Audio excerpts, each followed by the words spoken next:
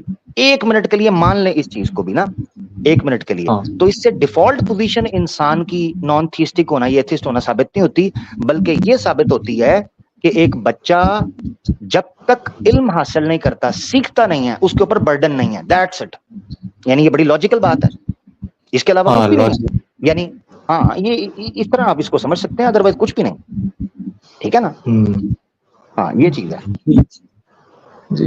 ٹھیک ہے جی، ہو گیا. اوکے اوکے، بہت شکریہ بہت شکریہ. اچھا جی آگے بڑھتے ہیں.